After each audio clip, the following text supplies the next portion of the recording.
This is John Drabinski, and you're listening to the Black Studies Podcast, a Mellon Grant-sponsored series of conversations examining the history of the field. Our conversations engage with a wide range of activists and scholars, senior figures in the field, late doctoral students, and everyone in between, culture workers and political organizers, in order to explore the cultural and political meaning of Black studies as an area of inquiry and its critical methods. Today's conversation is with McKnight, professor in the Department of Gender and Race Studies at the University of Alabama, where he teaches courses on political theory in a Black studies context. McKnight is the author of 4 books: Political Liberalism and the Politics of Race, 1996, The Everyday Practice of Race in America, Ambiguous Privilege, 2010, Race and the Politics of the Exception, Equality, Sovereignty, and American Democracy from 2013, and most recently, Francis E.W. Harper, A Call to Conscience from 2020. In this conversation, we discussed the power of Black studies for thinking nation, community, and democracy, and the challenges of questions of diversity, class, and gender in the field. McKnight, it's great to see you and have a chance to talk with you today about future of Black studies, its past, and all of that. I really appreciate you making the time for us to talk today. Thank you. Thank you. So, obviously, I want to ask you some questions about, your thoughts on the past of the field, present practices, questions we should be asking in the future. But I wanted to start really with a general and personal intellectual question, really inviting you to talk a little bit about your intellectual journey into study of race, into Black studies, and just ask, what is it? What kind of questions draw you into the study of Black life, and what is it about those questions and those concerns that really sustain you? Because, of course, every bit of teaching and scholarship and program building requires real emotional time and intellectual investment. So I'm just curious to hear your own sort of journey into the field, but also what sustains you to stay working in this. So, looking back on it, I can see the irony now. But when I was 19, I had a class with one of John Rawls's former PhD students, Charles Bites. And in that class, we were reading Theory of Justice. And I was political science, right, as a major. And he said, you've done the reading last night. Here it shows why Black people are obligated, in spite of the problems of racism, to adhere to a type of sense of political liberalism, right? And I raised my hand, and I said, it doesn't make any sense to me, right?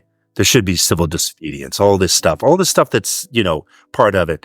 I wasn't wrong, but Charles shot me down, right? Dr. Bites. Yes. And that actually spurred me. I was like, forget this. Like, this is not right. And so I need to look at political theories and stuff like this that address this problem of why should we have to, the classic thing is Locke, the highwayman example, right? The highway stuff is like, if you're paying for public utilities and all this type of stuff, you should have been like all that stuff. Well, it was that space actually at 19 that has been consistent for me. It's like, you know what? Like, we're part of this society. And there's all the stuff that we're experiencing is that we should have, what does political equality look like? Right. Not social equality, not being able to sit there and drink coffee together. Right. Because we've always had stuff like that under terms of subordination or not, or whatever have you, but political equality. Right. So that has been the driving force for me. It's ironic just because I'm looking back on, 40 some years, going like, wait, that still is the call. The call to action is like, we have to create a society that allows for a type of equality that we have yet to achieve. We don't know, we won't even maybe know when we get there. But we have to create the conditions by which we could get to there. And that for me, Black studies, and I've been in programs, I've done work on immigration, I've been in ethnic studies, I've been in African American studies programs. Now, this is my 11th year as chair of gender and race studies, which is a blended program of African American studies and women's studies. Now we actually added sociology. We took it from another part of the campus. I've always been in these spaces. No, I think the motivation, that's abstract. I think the motivation for me has been that this is, and let me flip it around. It is crass to say this, but it is true that Black people define the democracy in America. Mm-hmm. So, the work that I'm doing, without putting any credit on me at all with this, but me as part of a larger community is trying to ask those questions that allow us to have, all of us, right? Mm-hmm. A better society. And so who would shirk this? What kind of person, doesn't take this up as a gauntlet? And then I identify those people. I'm like, oh, you don't really care about this? This is actually what it's about. It's not about whether you're Black or white. It's about how we should define good enough relations, and a good enough fleshing out, let's say, of the constitutional politics and law and stuff like this. So it also means that the work I do goes, as a political scientist, goes from legal issues all the way over to like public housing in Alabama, right? I mean, as a matter of fact, I just was talking to engineering. There's a big grant about electric vehicle in use in the rural, impoverished areas of Alabama. We're doing a big study on how to get like charging stations and things like this, so there's a wide range, but it's about what's good for us as a society, right? How to make things better. I hope that answers, No, it does. I mean, it's, it's a conversation I have regularly, both with students and colleagues and friends about this, the foundational concerns of Black studies, which you just described in terms of, material questions of equality, as well as abstract questions of how do we imagine justice and community and society. These aren't boutique questions. The questions, the second we turn on a light, the second we grab our mail out of the mailbox, the second we log on to read the news, this is absolutely the substance of our everyday life rather than a boutique concern. And that's, I'm really happy to hear you say that, because I think thinking about Black studies as a boutique concern or a side concern rather than foundational, at some level, I think of it this way. Now, what I mean by that is there are other ways that I also have to consider it. But of course, when somebody says like this, they go, why do Black studies? Why study it as a student? And I go, well, really what it is you're addressing a whole range of questions, everything from physics, right, to physics and chemistry and geology and geography, to things like literature, right, English, and anthropology and history. What you've done is you've decided to take a particular population as indicative. You could take widgets. It just happens to be African American studies, right? And the African American population and around those issues, it's the same with women's studies, right? I'm not saying it's the only way to look at it, but if you look at it that way, you can say to somebody what you get, and you can tell I'm routinized, but talking this way, right? With a whole sea of parents and students looking at me, right? And I go like this, what you can do is you can ask questions of, let's say, what's affordable housing? But you can also ask questions about what counts for success as an investment banker. You can ask practical questions. You can ask questions of resource use and climate change. You can ask, like, all the questions can come through a study of one particular population. And all it is then, in other words, you take an application. It's almost like an application. So Black studies is not one thing. It's not lit. It's not history. It's not, it's also psychology. It's not just the psychology of race and stereotype and prejudice and all the studies, intergroup relations. It's not just that, right? It's like for me and my work, it's like, what is race as an idea? Such that it's so pervasive and persistent. And when we say it's not in a space, what do we actually mean when we're saying that? Right. And then when we say somebody is a racist or what racism is, right? I'm like, hey, people, this is not a superficial conversation. What do we actually mean? And most of the times, our definitions collapse, right? Mm-hmm. And we're left with like, oh, well, here's evidence over here. Right? Mm-hmm. And I'm like, and then quickly we're like, no, that's not actually evidence. And so what is it about something that leads to so much injustice and inequality that is just pervasive? It's just like, and don't say, we know you can't retreat into the human condition or something like this. Or, so it's just it can be applied, and it's a good way to approach how to look at your world. Mm-hmm. But it also can be extremely abstract. And we can talk about the writings, let's say, of Toni Morrison without any, turning around and saying, well, how did you experience last Tuesday when you went to the coffee shop? We don't have to do that. We can just be like, so what's it like to be a writer? Look at, Playing in the Dark by Toni Morrison. She talks about the problem of racism, but she's also talking about her life. And how she can be a writer. Or Ellison, right? What's it like to be a Black writer? What's the Blackness in the writer? So it allows us to talk about, it's almost you can both be very applied, but you can also ask the meta questions of how we walk through the world. So it's very exciting. It's not for everybody. That's okay. We don't have to, that's the thing is we don't have to eat everybody. We don't have to encompass everything. But what we do have to do is be in the room. Because if you don't have this type of application, our world is a poorer place. Yeah. And also we can't have everybody because as a chronically understaffed, a series of departments, maybe not too many majors. That's true. Well, this leads really into the second question I have, and in some ways you've already addressed it. But one of the things that also really interests me about the field of Black studies is thinking about how we imagine it now in 2024, which is just an absurd year for us to be in.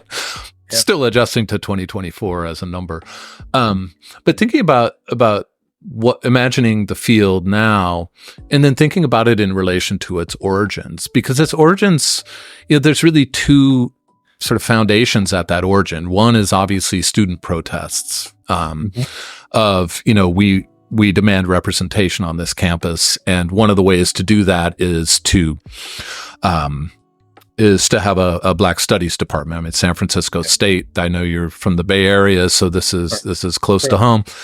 But alongside that, and it's not opposed, but also the relationship is always interests me, is the birth of an intellectual tradition, right? Yeah. The demand that, look, literature, history, philosophy, sociology, all these departments, they represent very little, if any, Black life. Yeah. Let's have a place where the documentation of Black life and literature and critical theory and so forth, let's honor and develop that tradition. So there's the intellectual tradition dimension, which is deeply involved in the academy and what intellectual life does.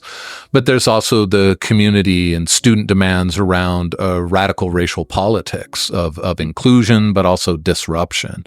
So I'm curious how you imagine the field sort of in relation to those two things of a sort of insurgent political movement, which, in these debates, Manning Marable was a leading voice for so long. And then the intellectual tradition, which Henry Louis Gates in their debate, right, sort of represented.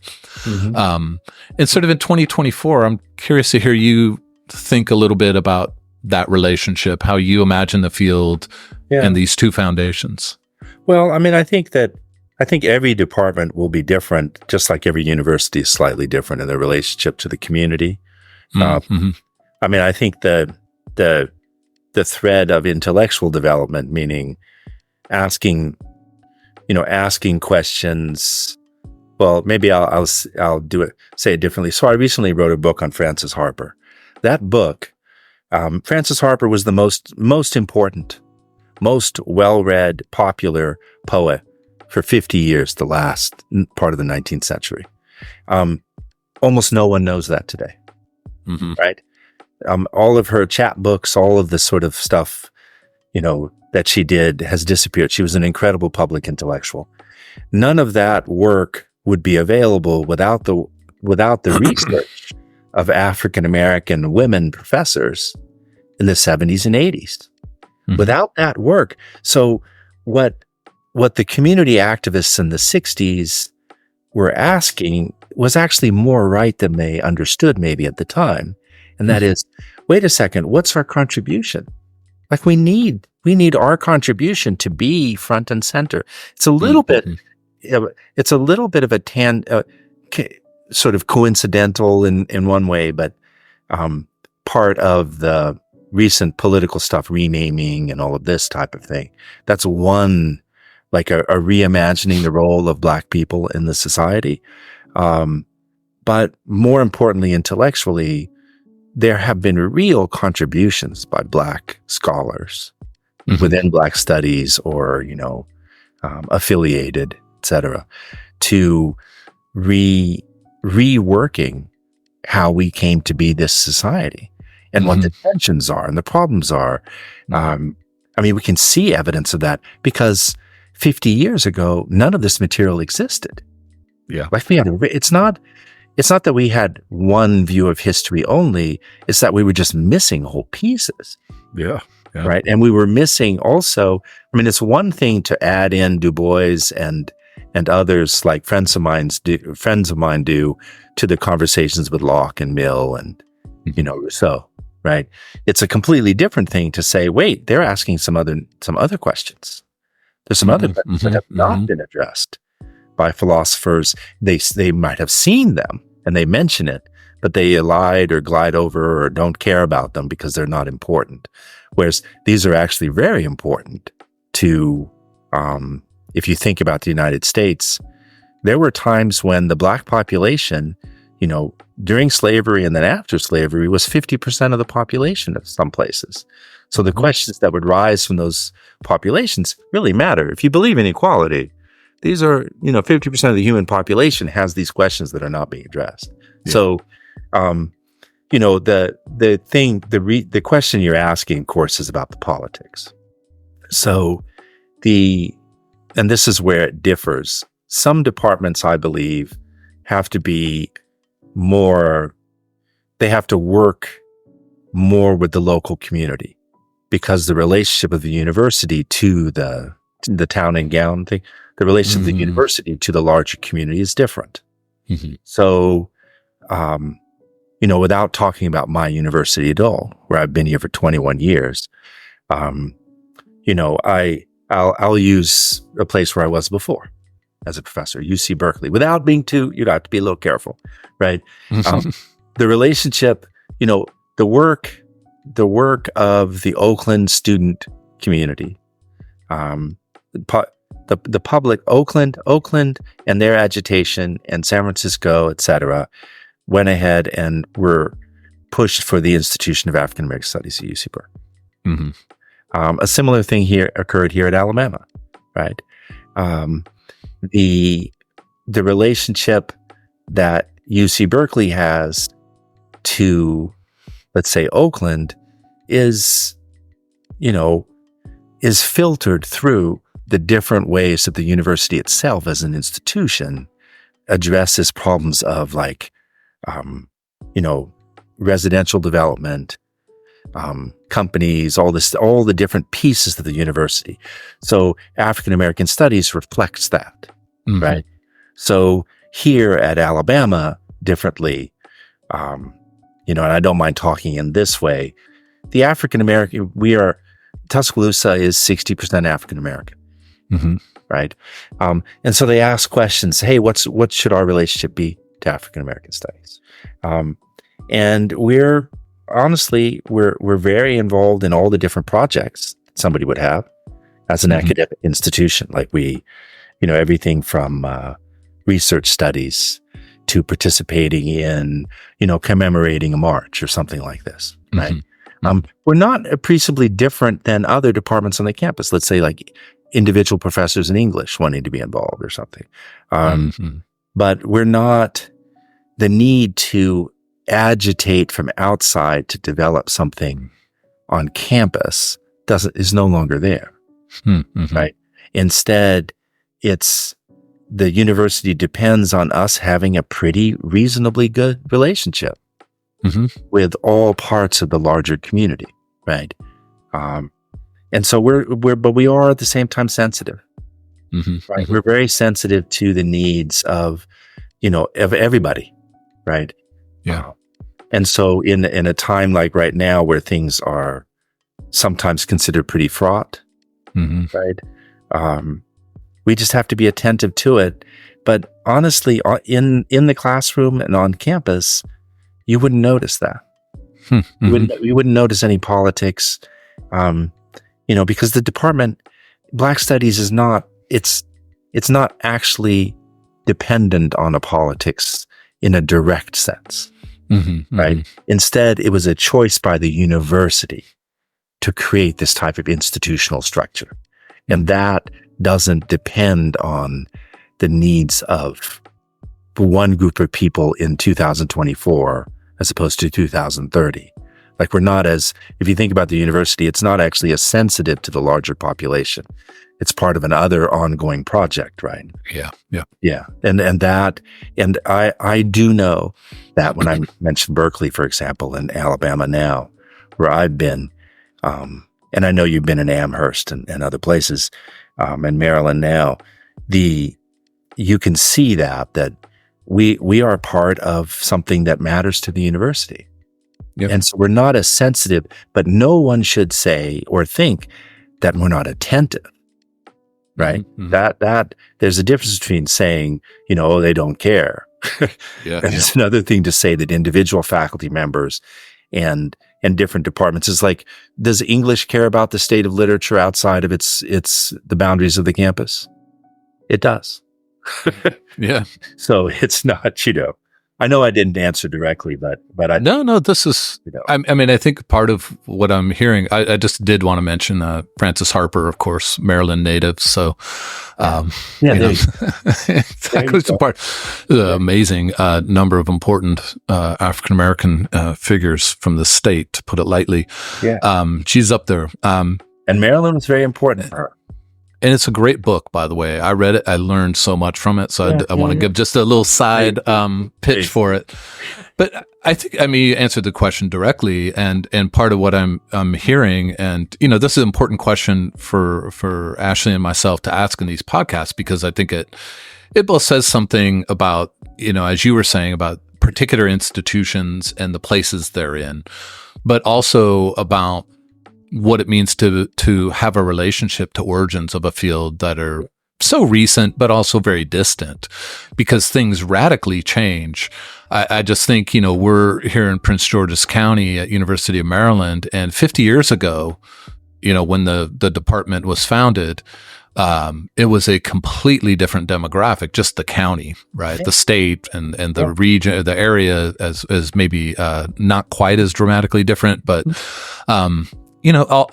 everything evolves from its origins, but also, when you were talking about that attentiveness to community questions and university and community questions, those aren't stable at all. And so for me, they're really interesting because we can idealize the origins of radical students and insurgent kind of pressures. Sure. But, San Francisco State wasn't like, hey, yay, this is exciting. We're going to found a Black Studies program. They were scared, right? That's right. Maybe a little bit afraid for their lives. Right. And that's right. But now you're like, we need to elevate Black Studies, and most universities that have them, while, maybe not being as generous with money and FTE lines, we are valuable. But at the origins, it was a scary, controversial. Well, at the origins, it was also a question of like, wait, is there something we've neglected and we haven't done? And so people will react defensively. Like, what does this mean for us if we're going to have this? And the students were pointing out, going back in the material, the students are pointing out, hey, it's already here. It's just not being discussed in a way that allows us a positive kind of space to thrive. Right. And that it's not about the Black students, it's about everybody, right? And so we've always had, if you look back, you always had people doing research, like, remember sociology, right? Chicago. You always had people doing research on Black life. Yeah. The question in the 1960s was like, hey, we've actually reached a time in our society and its development around these issues where we kind of need this thing. Yeah. Right. And of course, people react, nervously. But now, 50 years on, I mean, it's important to remember now I'm in my early 60s. When I was born in 62, Black studies didn't exist. Yeah. And when I was looking around for a PhD program, those things, let's say in the 80s, right? All the programs were just in their nascent phase, right? Sure. And very, very few, if any, PhD programs, right? So, this Black studies, for me, on the one hand, there's the politics, like, we feel threatened or not or whatever, but it's also an incredible statement about the ability of the university to address things needed in the society and to grow and develop. Because in these 50 years, it's not, what do we do 50 years on? We will continue to do what we're doing, which is, the things that matter to the larger society will be reflected in the department, just like they are in history or English, right? Or physics. Like actually, the sciences are an easy sell with this. Like biology responds to the needs in the larger society, and they get grants and they get funding. And actually, African American studies is exactly the same thing, even if we could wish for more funding. Yeah, and people, because people are in their feelings and sensitive about it, they feel that, but the irony is actually they know that these things are important to them. And so therefore they fight on different positions. Yeah. And our job is made difficult because we have to convince them, hey, the way you're looking at this is not correct. And nobody's excluding anyone actually, right? Because the questions are about all of us and everybody's going to benefit. Nobody, like if you're having an argument about the problem of inequality, the outcome is equality, right? It's not distributing the inequality to somebody else. That's not what anybody is. That's not the outcome, right? Yeah. Yes. Anyway, I don't want to go on too much about it. Well, let me ask you, I mean, this, you've in some ways started to address this. Your training is in political science, as you said, sort of in the moment. I'm just trying to think. I think like maybe UMass and Temple would have been your options for a Black Studies PhD. So you're trained in political science. Your work is deeply invested in the political theory side of political science. And so I'm curious for you how you think of that disciplinary training, right? But as focused on Black life. How do you think that relates both to the past of Black studies and also continues to push boundaries in key elements of the field? So in political theory that works with the issue of race, let's say you have, and I'll use, I'm not going to put them in those boxes, but let's say you have Stuart Hall on the one hand, what he represents in terms of Birmingham cultural studies tradition, the Black British tradition. You have then bell hooks on the one hand too, and then you have, let's say, Henry Louis Gates. So you have the way I just said it now, without going through a long list of people. I'm just saying people that most people interested in Black studies would recognize these three names as placeholders, right?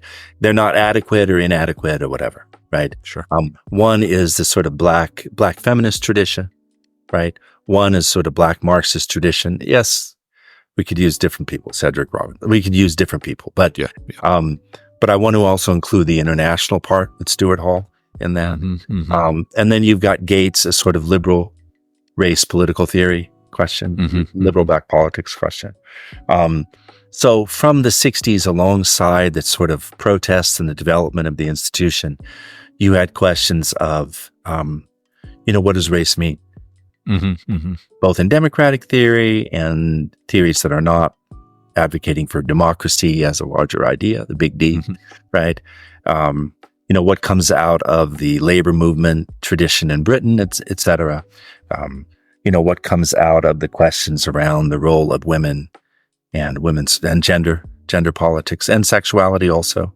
And then the sort of more with Gates the questions of what does this mean for participation, civil disobedience, especially in the 1960s. So political theory has been a core part of that tradition of thinking since the development of Black studies. So for me, it's relatively easy. I personally tend to be, I'm much more of a continental theorist, right? So I'm much more in the space of asking questions around problems that Stuart Hall and others would recognize. But, most of my friends here in the United States, and remember, I was educated in Europe, and so I had that tradition, right? Most of my friends, feel that the liberal theoretical tradition is something to be adhered to in a different way. So, and then all of us, because of my work in gender and race studies, but also because of my own personal research interests, and my own trajectory, I found that the feminist analysis of the problems of the workplace and also social relations were really, really important to bring into Black studies. Like really, like they were, it's almost as though, hey, there's some answers over there. Let's reach out there. Right. In feminist theory. And then there's some answers over here, and let's bring those pieces together because actually they can grow together. We can be better. We can create some better arguments. So for me, that's been my relationship to like political theory. I have friends who say, let's just add African American studies things into the political theory canon. I don't disagree with them that that's important, but I actually think that Black studies asks some very important questions to political theory as a discipline. Like it really does. So, I mean, in some ways, you've already taken a couple steps into this question, because I'm also curious about how, your own interest in political theory, both, in terms of your training, which I say training, but it's also funny to talk about it when it's been, decades since we were graduate students. What did I learn? Go ahead. Yes. Yeah, don't ask me that. But I'm curious, about that interest in political theory, and then you've talked about, of course, about African American studies and political theory and that relationship. I really like that, like the critical questions that Black studies asks of political theory, not just that political theory can adopt. Yeah. But of course, you're in a gender and race studies department, and so I'm curious how your orientation, I should say, instead of training, maybe your orientation in political theory around Black life, how working in not just a multidisciplinary department, but a multiple ways of thinking about multiple disciplines, because gender studies and race studies, they do ask different questions, but they're both multidisciplinary in those asking questions. Right. I'm curious to hear you talk a little bit about the horizons that milieu in which you've worked has impacted your teaching and writing both. Well, it's a hard question actually to answer. I think that the questions that occupy me now in terms of how I see the problem of race, gender, and sexuality in class, in the society, and I'll just say it in those categories, require training in all these different areas. In fact, there's too much to read. There are too many different issues, and so you have to make your choices. But the urgency of the work is immediate. And so what I worry about, and this is a kind of vulnerability, and maybe it's not a good space to do that. What I worry about is that I've missed something that I should have read. I've talked with some of, obviously we run into a lot of people who are quite a bit of fame and exposure. And I remember talking to somebody, his name's Stanley Cavell, and Cavell he said like this. I said, well, what about, confronting him as you do when you're a junior scholar, Yeah. Said, well, what about race? Those are fun moments. Yeah. What about race? But he was alone. Like it was just me and him. It wasn't a public kind of, yeah. And he said, race is about fear. It's just about fear. And this is ordinary language philosopher, and And I was just like, that can't be right. But it meant that I went down, as we say now, a rabbit hole of reading about the problems of, all sorts of things in psychology, certainly. But also about how you could think of, everything from Wittgenstein to a whole bunch of other like language games and things like this. What I worry about is not having read enough. And then you and I don't allow ourselves to be paralyzed by that. We still write, because by writing, and this also has to do with the classroom. My classrooms are unstructured and fun. And I am always surprised by the way that other human beings respond to things and learn from them, always. As a matter of fact, I like the challenge. It's not about somebody being hostile or something. I like the idea of, hey, I don't know about this, but I can tell you the different presuppositions and all this. I can tell you the concepts that go into this. And then the student turns around and says, yeah, I did the reading. And what about that? And so that Black Studies is about that core curiosity, the intellectual journey itself, right? So I know you're asking, so the other way to look at it, you're asking about more theoretically important stuff. The other way to look at it is I've talked to many, many people. I don't know. Let me throw Cornell under the bus, right? Cornell West, right? Talk to Cornell, and I mean this, like, talk to Cornell, and I go like, hey, we really don't have a comprehensive theory about Black life and race in America. And Cornell, without any hesitation, goes, yeah. It's like, we don't have an answer. Like, if we had an answer, if we had one thing, if we had a script, a recipe, right? And so there's so much more work to be done. Like, it's not that we don't know pieces of things. We don't have, huge structures of intellectual concepts. And it's not that we don't have all that stuff, but, answer the question for me of the importance of chemistry in human life. I mean, it's all over the place. I'm just saying, right? Maybe it's a stupid way to talk about it, but what is literature for the human condition, right? So what is race and Black life? So I know where I sit with the theories that I find interesting, but it also means that I can sit, and I do, and you know this yourself. I sit alongside at dinner or lunch or just talking in a seminar with people who have very different things they're interested in. But what brings us together is this idea of Black studies. Right? And that means that, it's especially the principle of gender and race studies is we're always working together. All the classes are across the African American Studies, Women's Studies, right? And that's a principle, and also it requires training on the part of faculty. If they feel that you're not able to say, hey, I can't teach, women's studies, or I can't teach African studies. And then I'm like, what do you mean? Like, they're all connected in. Yeah. It's not that you elide or eliminate differences, right? But they are all connected, right? I don't know. I hope I answered.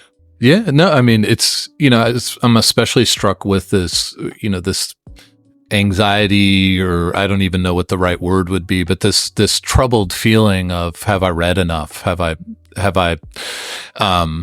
think that's the healthiest thing we can have as scholars, but it's also potentially the most paralytic, because, it could make you not want to say anything. Oh, that's right. But part of why I wanted to ask you about that in a gender and race studies department is because those questions that, say, you're training in Black studies and political theory, the questions that you in texts that come to mind are going to be different Yeah. by your compatriots in the department, and that's a wonderful thing when we're interested in learning, and as stirs your belly with nerves a little bit when it comes time to write, because it does mean there are these other interests, and imagine, let me say like this.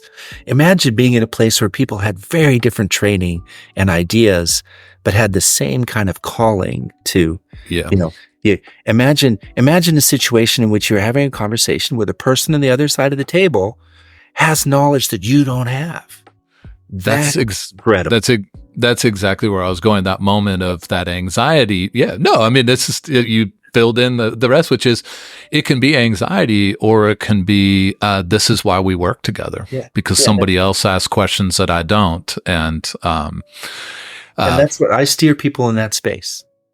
Like, as the chair of the department, the faculty who come in, because everybody's coming from different traditions, different institutions. And many of them come in obviously kind of like suspicious, or like, I'm history and you're English or something. Mm-hmm. And I have to spend the time instead saying, hey, you know what? We need to learn from one another. And so what we have as a core with our 18 faculty, tenure track and full-time renewable contract faculty, the 18 faculty, over time, you realize they begin to read each other's material. Yeah, it's beautiful.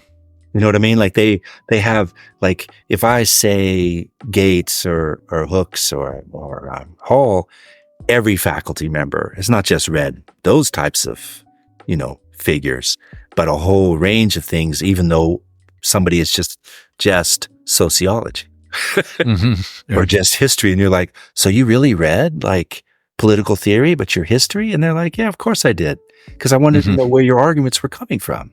And I wanted to know what the class next to mine was doing so that we could work together. And so over time, you build this very, very rich environment for research and also the classroom. Yeah. This is that for me it's not only like a really beautiful vision, but it's a vision that when it works, or when we engage it, is so invigorating. But it's also like, if we're talking about contrary this or contrary that, we are sitting in this space committed to liberation as a vision. We are working within a space worth sharing. We're not trying to destroy each other. Right. But I also think, you were talking about, as a teacher, I also think about how this can be such a lesson for how to read.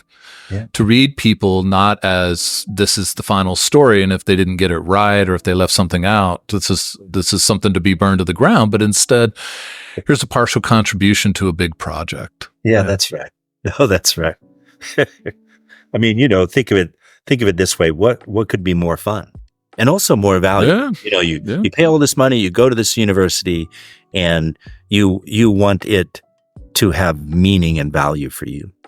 And what better transformative experience where you can come in there and you can say, wow, and you don't have to, no one is saying that you have to have one view, because implicitly there are many different perspectives. And so you can turn around and say, hey, you don't agree with these things, and that's actually okay. Right? It's just important for you to hear how I look at things, let's say, and the other person is looking at them and saying, and I really care about it. Why do you feel that way? Like, what are your thoughts on this? And so the sort of core intellectual project, it's not politics at all. Not at all. Yeah. Like people come from the outside and say things. And then I'm like, have you been in the classroom? Yeah. Like we have, everybody expects disagreement, and disagreement on things that they feel personally. Yeah. Right. Yeah. Because that's what disagreement is, There is joy in conversation, believe it or not. Yeah. No. Not everything is a CNN panel meltdowns. That's what I'm saying. Yeah. Like, so we're not like that at all. And we are, there's just no partisanship at all. There's nothing like that. Like, I don't even know when I say it that way, I don't even know what that would look like in the classroom. That's wonderful. Space. I love that. And we're at Alabama. Right. And so the reason why I'm saying it that way is because we're at Alabama, we have to be attentive.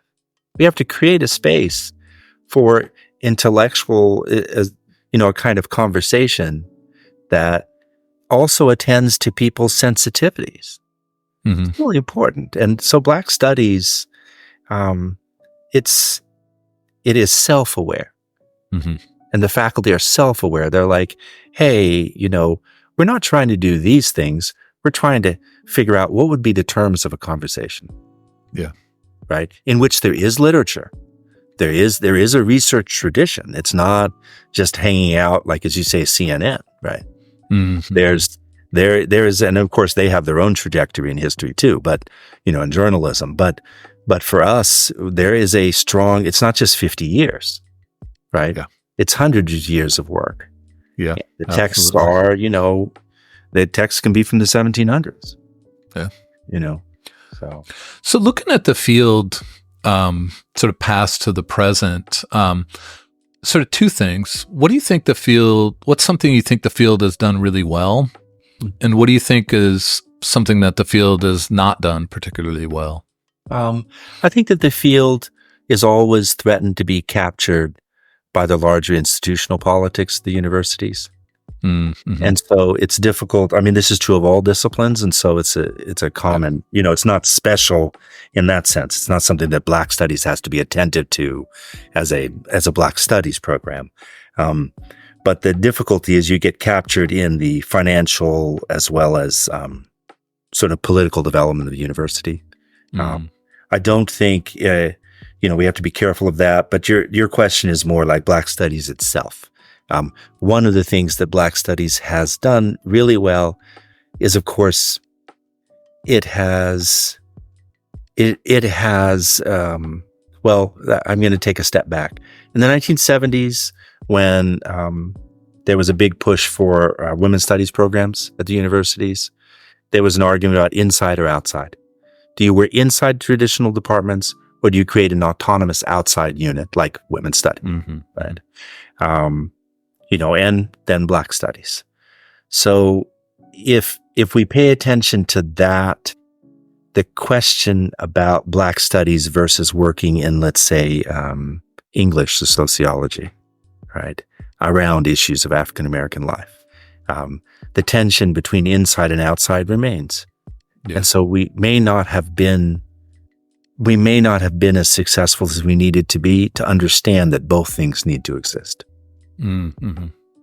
And that's not easy. It's the problem for us is we get absorbed as institutional units into other units because of the inside-outside tension, mm-hmm. right? And somebody says like this, well, I do African American studies, but I'm in history. Why can't I be part of Black Studies? Or why, those types of things. We haven't seen that sort of meta question as our responsibility also. Mm-hmm. Instead, Black Studies often has been a place for like, well, we're Black Studies and I don't know what you do, right? And we kind of need to be a little more attentive to that. And then there are substantive issues, like there are many fields, there are many areas of research that have, it's only 50 years old. There are an endless number of research areas that need, if you look at the archives, if you look at the types of questions in all areas of our lives, there's so many things that have not been discussed. Yeah. In the first podcast in this series, well, the first one was Ashley and I talking about the project, but the first one with Charles McKinney at Rhodes College, he mentioned, he really focused on this very question of, he's in Memphis, Tennessee, and he's like, there's almost no Black Studies research on Memphis, Tennessee, you just broaden that to say like, how have we both expanded, but also failed to shrink some of those moments of small places. Not that Memphis is a small place, but every place has its own particularities. Like once you realize how little work has been done that we actually need to make sense of our lives now, but also how we were raised and the future, like the questions that we need to ask about what happens in our society. There's just a lot of work. And Black Studies, I think a more expansive idea of what Black Studies is crucial for every university. Yeah. Right. And how important it is. Right. It's not as simple as, the humanities don't matter or something. And everybody goes like, well, actually, It does, you know. Yeah. It's like I get that in a little small group of people who can get a lot of attention, you're saying, what's the value? Don't confuse a question about what's the value with it has no value. Yeah. Right. Let me ask about this. Address or so reframe that question of the inside outside that you were talking about, because one of the things that I think about a lot, and this is more like envisioning the future of Black studies, which goes beyond our lifetimes, unless we find some immortality drug that we then choose to take. I don't think I would take it. But I have this question, and so I ask it of people of, Black studies born out of this idea that in your literature, history, et cetera, departments, they're not treating Black intellectual traditions or social theory, empirical studies, et cetera, of Black life, right? And so you have Black studies because of this lack of representation, not even underrepresentation. Yes. So then what becomes the destiny of that field now, Black studies? Is it because it's multidisciplinary, and multidisciplinary, as you say, in a way is that, I think there is a real imperative to be even more expansive than we are. Yeah. So as we're expansive about that multidisciplinarity, it's, it raises this question for me: is the destiny of Black studies to eventually go away? Mm-hmm. That to transform, let's just say English departments and history departments to the point where Black life is so central to their concerns that you don't need a Black studies department? Or is there a kind of thing that happens when you gather these multiple disciplines together that Black studies becomes something more than a multidisciplinary area studies and becomes something like a discipline with its own methodologies that can't just be dissolved it back into departments? So I'm curious how you envision the destiny. No, I mean, definitely the latter. Is that, coming together, we are stronger, better. We have, interesting ideas, but it goes back to what I was saying earlier. There's a part of the tradition that really, how do I put it? It doesn't matter how, in spite of the development where people do it, the inside-outside stuff, in spite of the development where people do things related to Black life everywhere, right? Mm-hmm. There will always be this question of, hey, what were the initial imperatives? Like, if anything, and this is the political theory part of me, is that, I need an area where I can work on questions of concept development that are about what is race and gender and sexuality and class, such that they overwhelm a lot of our everyday conceptual issues and experiences and what have you. So I think you always need, that's why you have an outside, is you will always need some sort of place where you can ask questions. And it's not philosophy. Mm-hmm. I'm just the political theorist and do stuff adjacent to philosophy, so I sound that way, right? But the historian will have the same thing. Hey, I need a place where I can talk about how we're doing around issues, and this is what I meant by applied: race, gender, sexuality, like those things.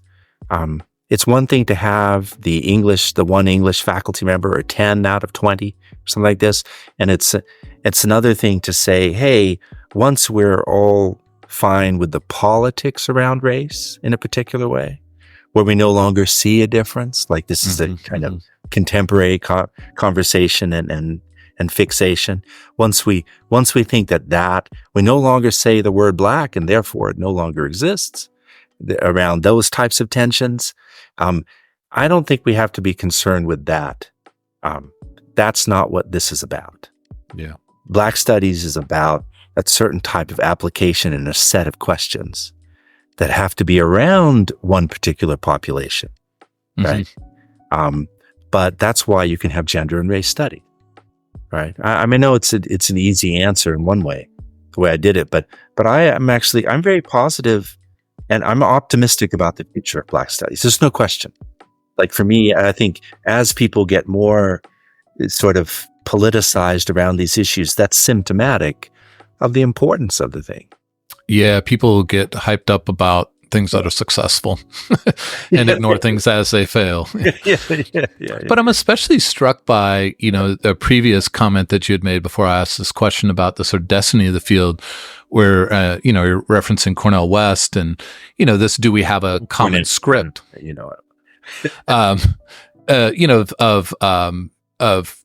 we have a common script of Black life? Yes. A theory of Black life that we sort of work from? And if the answer is no, I mean, how can you imagine that being a question that's for anything other than Black studies? Because that script is not a disciplinary script. No, that's right.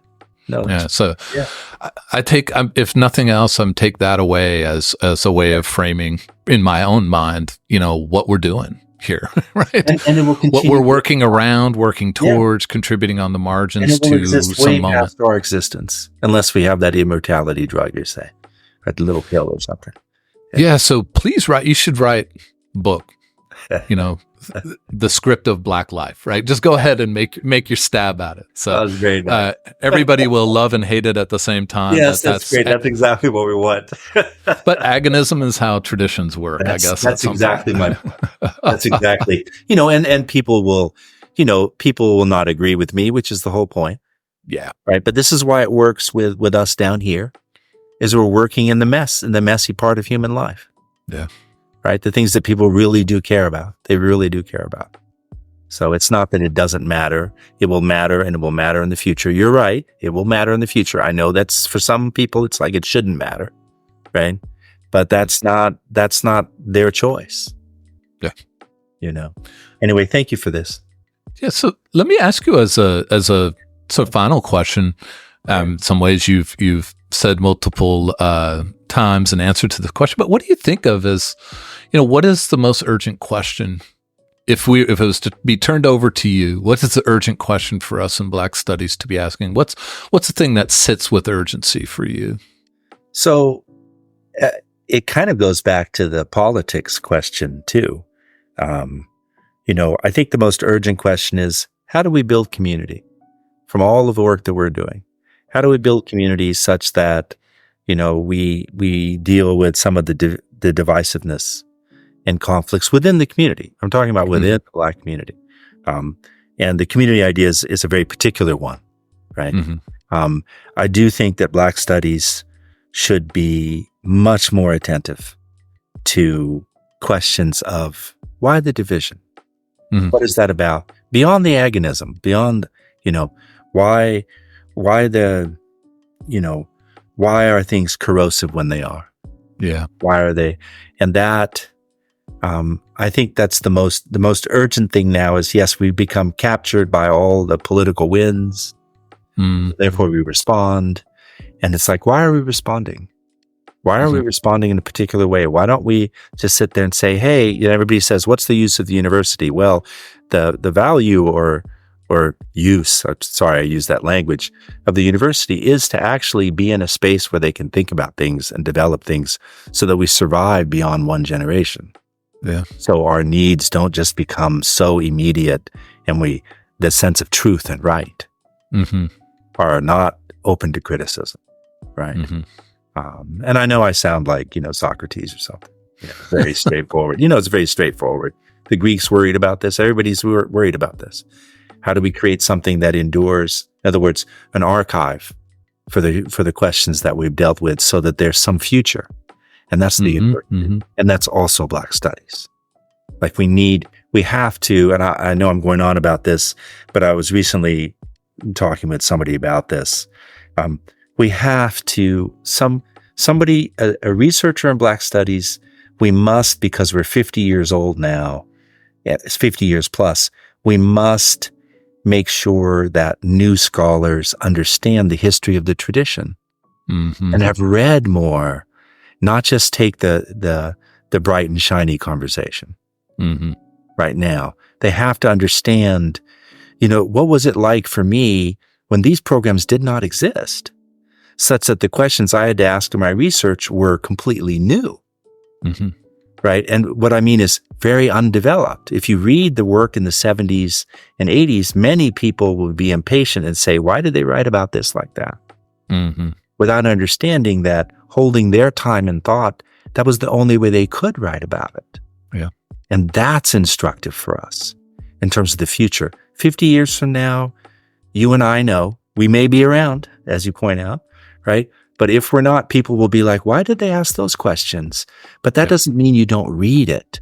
Mm-hmm. Mm-hmm. And you don't read according to how many the citations and stuff in the current moment. Mm-hmm. Instead, you read things that are obscure, not for their obscurity, but because they exist. Somebody put a lot of time and effort into writing these things. Yeah. All right.